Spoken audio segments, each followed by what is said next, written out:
Welcome to Living in Color. I'm your host, Farah Nasser, and today we're talking about the writer's room. Why there's a lack of POCs, who are lead show writers, directors, showrunners. We're going to discuss stereotyping of main characters in the media, Oscars so white, and so much more.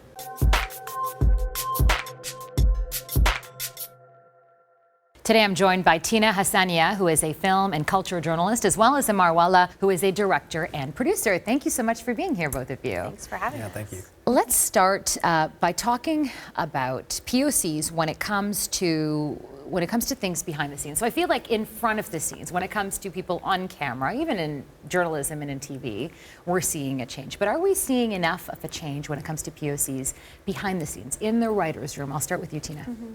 I think we are starting to see a change, and I think a big part of that has to do with what's called the diversity hire. So it's often a role that is sort of designated, you could call it a token role, let's say, often in very white writers' rooms where there will be an emphasis on finding someone who meets the requirements of being a person of color.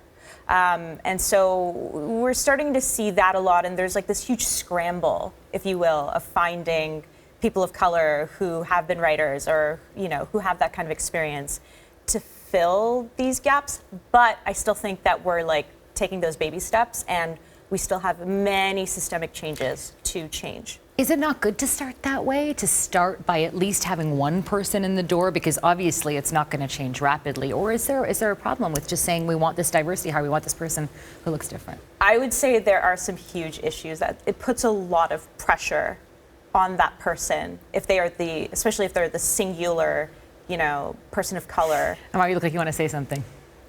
No, I mean, I think it really just depends on what it is we're actually trying to change, right? If the idea is that we want more people of color involved in writing and creating the exact same thing we've been doing for the last 100 years in media, then that one person, fine, you know what I mean? But if the goal is that we actually want to bring perspectives to the table that haven't been there before, it's going to be very hard, as you said, for one person to really actually bring in those changes, right? And I think the question is, what is it that we actually want to give people of color who are in these industries? Do we want to give them a seat at the table, or do we want to actually have them, you know, with power at that table? That's a big part of it, right?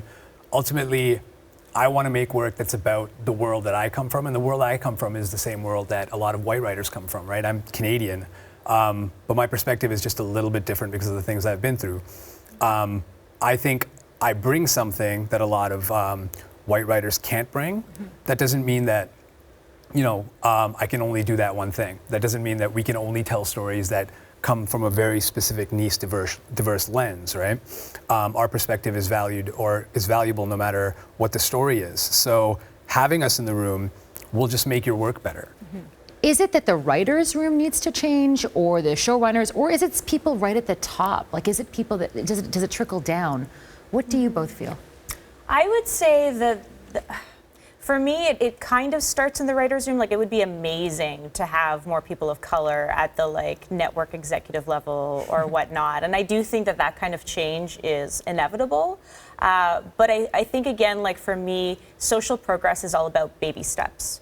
It's not about sweeping change, because it usually doesn't work that way. And usually if there is a push for it to work that way, it backfires and you get a lot of backlash. How do you feel about you know, how things have progressed? Do you think that the progression has been fast enough? Do you think that it's going to take baby steps to get to where we need to be? I mean, I think baby steps are fine as long as those babies eventually grow, right? I mean, if your baby took baby steps years into the process, you'd realize something was wrong. Yeah. So too slow for you right now? Yeah, it's been pretty slow. I mean, I think it really depends on what we're talking about too, right? I mean, diversity has become a sort of a catch-all phrase that we use for just about everything. And a lot of my work, as I've kind of grown and started to direct more series and work sort of in sort of larger established areas of the Canadian film and television industry, has been about getting other people of color through the door, right? So if we're talking about people of color, if we're talking about racialized people, I think that it's very important that we state that and specifically talk about those groups, because diversity has become a bit of a buzz term. I think that we have a habit of taking a step forward and then kind of resting on those laurels a little bit. And I think that progress needs to be continuous. And the question is, can Canada be a leader in this, right? Can we do something that the States isn't doing? I just want to read something too. So the Oscars announced they invited almost 850 new members to vote for the Academy Awards, 29% of whom are POCs. Is this kind of thing a step in the right direction? It does feel like the kind of thing where the Academy had a lot of pressure put on them to do this, to do specifically this. I don't know how many years I've been hearing the term Oscars so white, and that being a hashtag for many years on Twitter.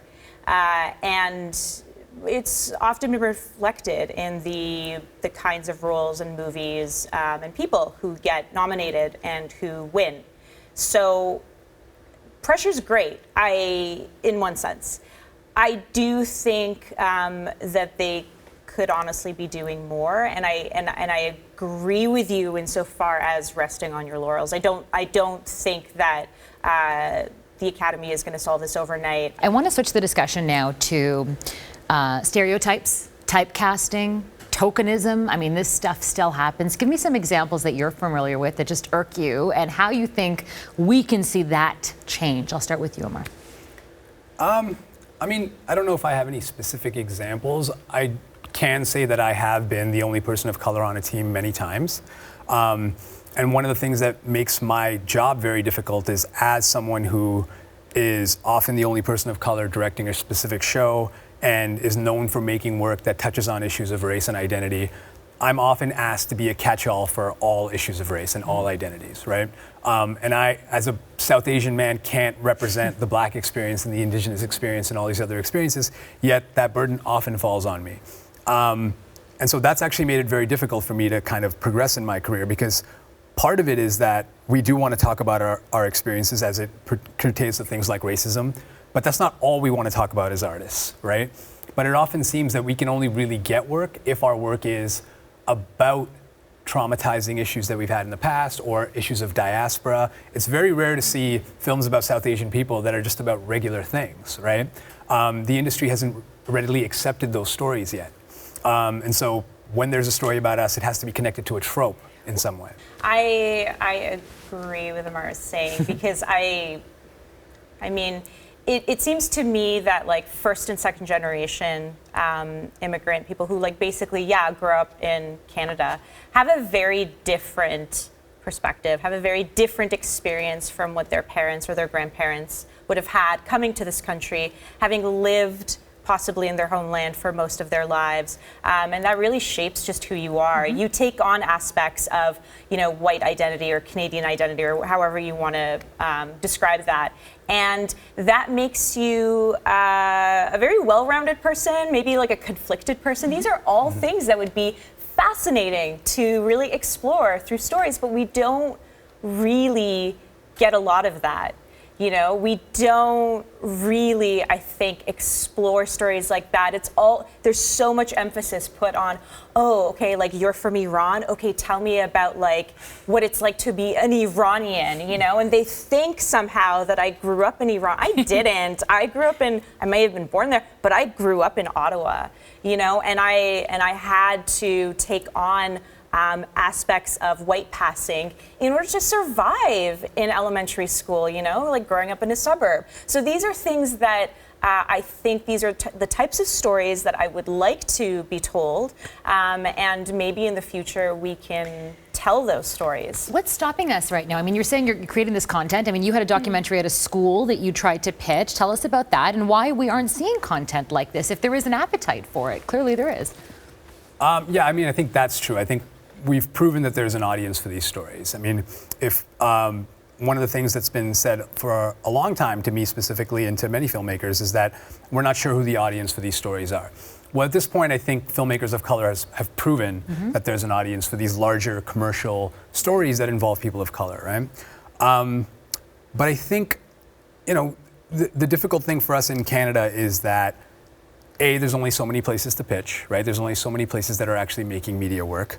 But those institutions don't really represent the communities that many of us come from, right? I grew up in Scarborough, as I mentioned.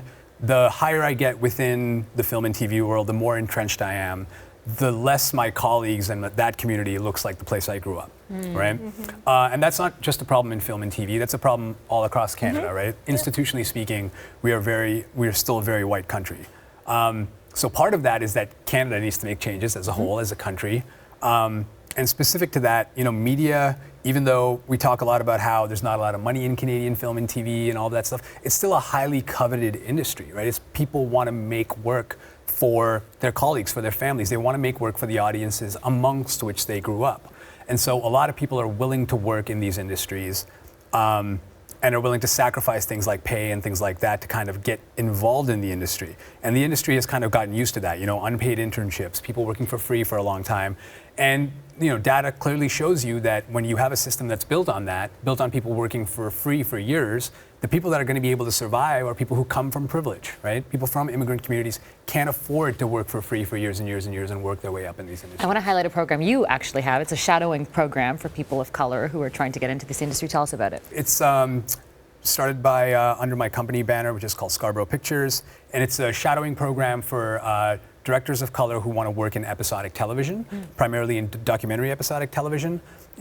I noticed a huge difference in my life when I got the opportunity to finally start directing TV shows.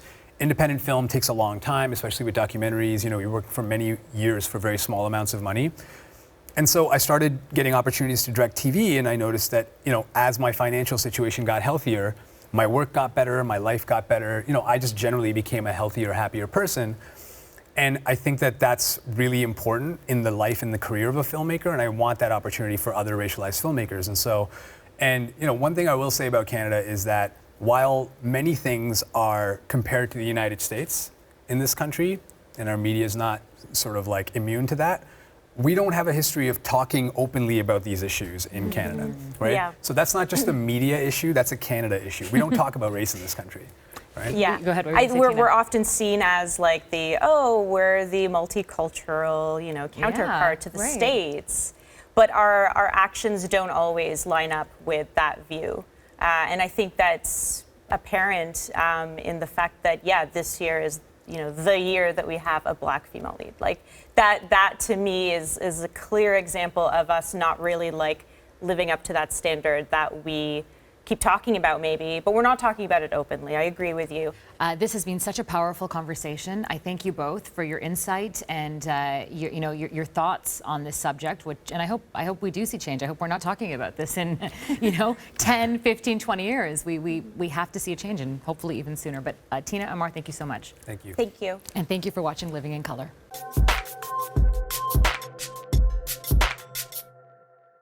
Thank you for watching Living in Color. If you enjoyed the show, please subscribe to our YouTube channel. And if you have an idea for a future Living in Color episode, we'd love to hear your thoughts. Please leave them in the comment section.